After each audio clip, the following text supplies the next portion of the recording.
यमुनेच्या काठावरती आपले वस्त्र नाही, आपले कपडे नाही, आपली जोडी नाही, आपली लुगडे नाही, आपली साडी नाही, गेली कुठं? पाहायला लागले इकडे तिकडे, कुठं दिसत नाहीये. विचारावं तरी का कोणी दिसत नाहीये, मग नेणार कोण?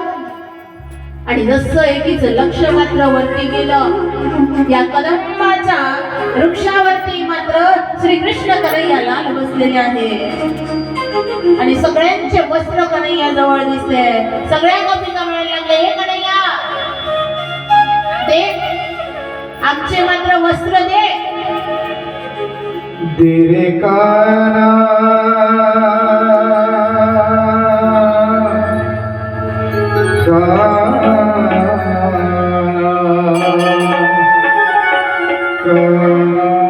जिथं कुठं जाल तुम्ही,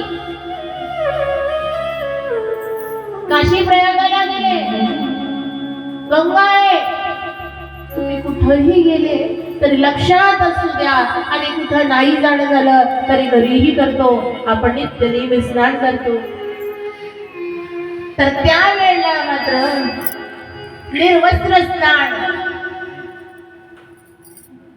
म्हणजे सगळे वस्त्र काढून ठेवले, कपडे काढून ठेवले आणि निर्वस्त्र होऊन स्नान केलं तर दोष लागतो वरुण देवाचा, अपमान होतो असं सांगितलेलं आहे. म्हणून निर्वस्त्र स्नान कोणत्याही त्रिवेणी संगमावरती असो की कोणत्याही पवित्र ठिकाणी असो की घरी का असेना, निर्वस्त्र स्नान मात्र का करायचं नाही? कारण वरुण देवतेचा अपमान होतो. नाहीतर मग जातो आपण स्नानाला. आमचे गुरुवर्य सांगायचे, पंढरपूरला लाखो वारकरी येतात. कशाला? चंद्रभागा स्नानाला, स्नान करायचं. आणि मग काय लोकांची ठरलेलं ना, गेलं स्नानाला कुठेही, गोदावरी, गंगा, जमुना, सरस्वती, कावेरी, नर्मदा, सिंधू, जिथं कुठं जाईल एकाच उद्देशाने जातात. आतापर्यंत केलेले सगळे पाप धुतले पाहिजे म्हणून कुठं जाते? तीर्थक्षेत्राला जाते. कशासाठी? पाप धुण्यासाठी. पण आमचे गुरुवर्य सांगायचे, अहो कोणत्याही तीर्थक्षेत्रात जा, पाप धुण्यासाठी. पण कपडे घालून काढून ठेवले सगळेच्या सगळे, आंघोळ केली, स्नान केलं आणि बाहेर आले की शरीर पवित्र होईल, पण अंतःकरण होणार. आणि पुन्हा कपडे घातले की ते पाप घेऊनच वापस याल मध्ये. तुम्ही गेले होते कशाला? पाप धुण्याकरता. पण ते पाप कधी धुतल्या जाते? जैसी गंगा आहे तैसे त्याचे मन भगवंत जाणत याजवळी. जेव्हा गंगेसारखं मन पवित्र होईल त्यावेळेला मात्र ती गंगा जेव्हा मनात उतरेल ना, त्यावेळेला ते खरं स्थान होईल. अन्यथा बाह्यांग स्वच्छ करू पण अंतरंग स्वच्छ होणार नाही, अंतरंग निर्मळ होणार नाही. आणि म्हणून मौलिक ज्ञानोपर आहे देखील हेच सांगतात हरिपाठामध्ये, अहो एक नाही त्रिवेणी संगमावरती जा. पण चित्त जर नामाच्या ठिकाणी नसेल तर ते स्नान मात्र व्यर्थ. म्हणून माऊली म्हणतात, त्रिवेणी संगमी नाना तीर्थे भ्रमी, त्रिवेणी संगमी नाना तीर्थे भ्रमी, त्रिवेणी संगमी नाना तीर्थे भ्रमी, त्रिवेणी संगमी नाना तीर्थे भ्रमी, त्रिवेणी संगमी नाना तीर्थे भ्रमी, त्रिवेणी संगमी नाना तीर्थे भ्रमी.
त्रिवेणी संगमे नाना तीर्थ पण चित्त नाही नामी, नामाच्या ठिकाणी चित्त नाही तरी ते व्यर्थ वाया जाईल. म्हणून नामाच्या ठिकाणी चित्त असलं पाहिजे. नाहीतर जातोय स्नानाला कुठं, तीर्थक्षेत्रावरती दर्शनाला, आणि एखादीची साडी लगेच बघितली ना चांगली पिवळी गरज सोन्यासारखी चमचम करणारी लखलख करणारी, राहिलं विठ्ठल विठ्ठल म्हणता बाय पायना साडी. उपदेश करते, संपूर्ण आयुष्य प्रवचन करता करता कीर्तन हरिपाठ भजन ज्ञानेश्वरी गाथा ग्रामगीता करता करता भागवत करता करता रामायण करता करता गेले. सांगा ना काय गरज आहे हो एवढ्या वयात इथे येऊन बसायची? काय आहे सगळं ज्ञान त्यांच्या जवळ आहे. काय मग हे आपल्या सगळ्यांना प्रेरणा आणि मला मात्र प्रोत्साहन देण्यासाठी इथं बसलेले आहेत. वेगळं काय काही नाही. उद्धारून जायचं आहे आणि उद्धारून जाण्यासाठी मात्र नामचिंतन हे साधन आहे. ते साधन कळालेलं आहे आणि ते घरी बसूनही त्यांनी करता येईल त्यांना. कारण 90ात पदार्पण आहे आणि 90व्या वर्षी जर मात्र एवढं सगळं ज्ञान परिपूर्ण असूनही पुढे बसतंय कशाला? की तुम्हा सगळ्यांना प्रेरणा आहे हो. तुमच्या सगळ्यांना नवं प्रोत्साहन आहे की बघा चला करा. संपूर्ण आयुष्यभर मी केले आणि तरीही मात्र अजूनही मी इथे आहो करते आहो. मग सांगा ना एवढं सगळं करणाऱ्याला आवश्यकता आहे गरज आहे श्रवणाची, मग आपल्याला नाही का? सांगण्यासाठी जसे माधवानंद स्वामी मठाधिपती या ठिकाणी बसलेले आहेत, अगदी त्यांचं प्रमाण श्रीकृष्ण कन्हैया लालाने हेच केलं. कोणतीही गोष्ट साध्य होत नाही. मी सांगितलं ती बासरी देखील सांगते.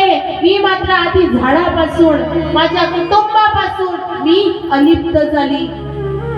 तोडल्या गेलो, कापल्या गेलो, घासल्या गेलो, ज्याला तरसलं म्हणता तुम्ही, तरसल्या गेलो.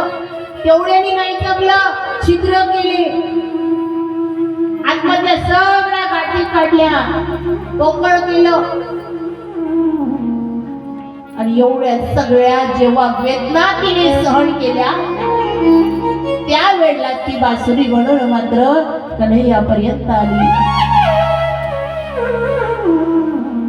अन्यथा झाडापासून अलिप्त झाली, काढल्या गेली, भाजल्या गेली, जळून गेली असती तर अस्तित्व संपलं असतं. पण एवढे सगळे कष्ट तिने सहन केले आणि परिणाम पुढे भगवंतापर्यंत गेल्या. म्हणून त्या बासरीचं जेवण नाही तर आपल्याही जेवणाचं तसंच आहे हो.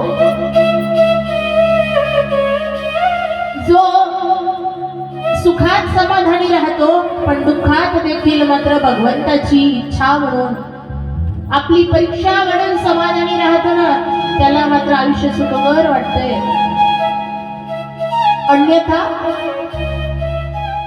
अन्यथा मात्र दुःखात पडून जातं आणि म्हणतात माझ्याच वाट्याला असं का.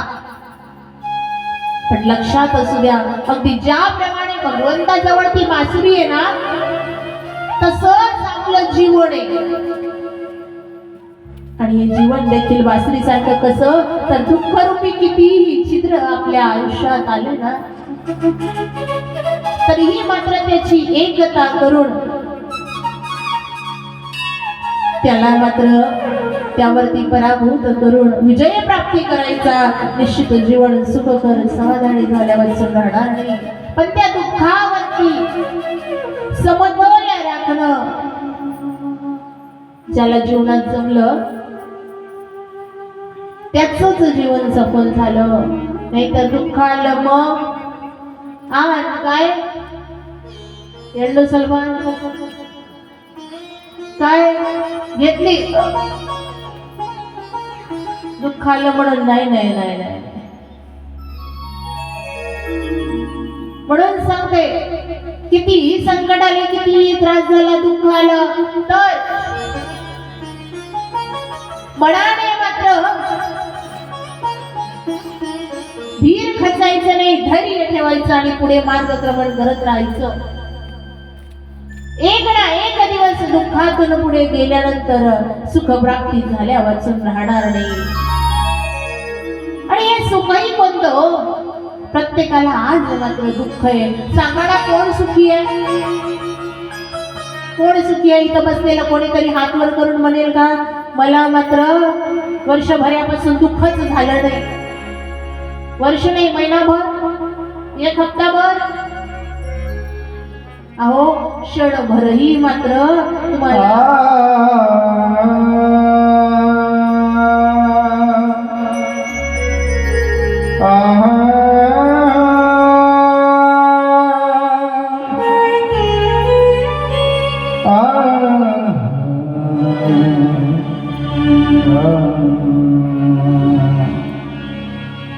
दुख बांधव जो देखे सो दुखिया भावा, जो देखे सो दुखिया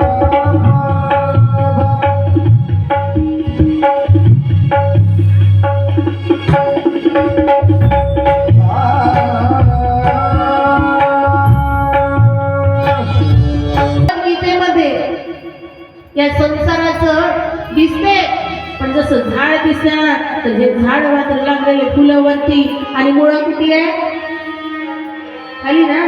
पण संसाराचं तसं नाही आहे. मग संसाराचं झाड या झाडासारखं अगदी उलट आहे संसाराचं. जर या झाडासारखं संसार असताना तर फुलं फळं वर लागले असते, आणि मग मात्र फुलं फळं आले की सुख आनंद वाटतं ना. संसाराचं तसं नाही, ते उलट आहे.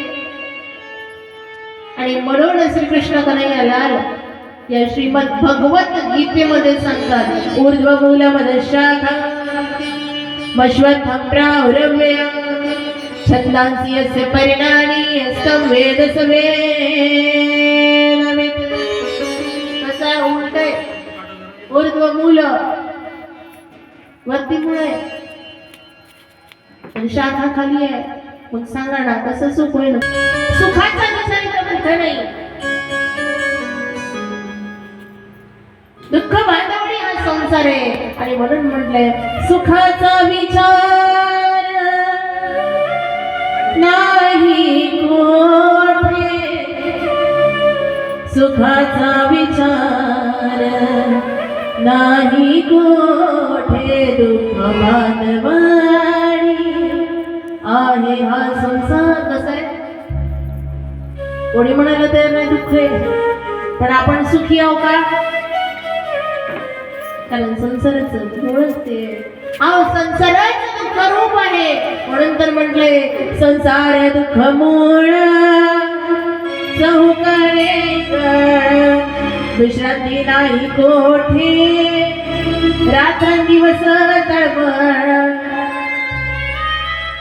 कामाक्रोधाला वाशोन्या पाठी लागले ओढान कवडावी शरण जावो दृष्टी देई निर्मळ कोणाला शरण जाल जेणे सुख येईल सुख प्राप्ती होईल तर ते मात्र इथं आल्यावर होईल अन्यथा दुःखच वाटल्यावर जाणार नाही एखाद्या दरिद्री असेल गरिबी असेल तर एखाद्या श्रीमंत माणसाला जाताना पाहिलं की मनात मात्र वाटते वा वा वा काय श्रीमंत आहे बरोबर ना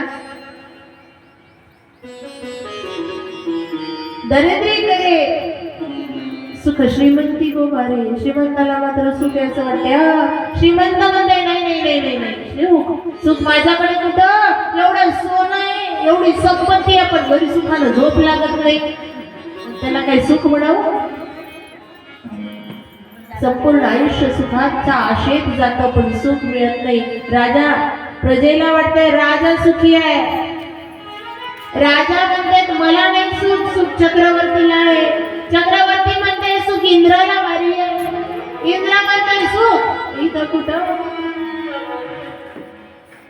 फक्त आपल्याला वाटते आणि हे सुख मात्र आहे त्या परिस्थितीत अनुभूती घ्यायची असेल तर त्यासाठी मात्र शांती आणि समाधानाची जोड पाहिजे समाधान असेल तर कुठंही सुख सुखाचे जे सुख सुखाचे जे सुख चंद्रभागे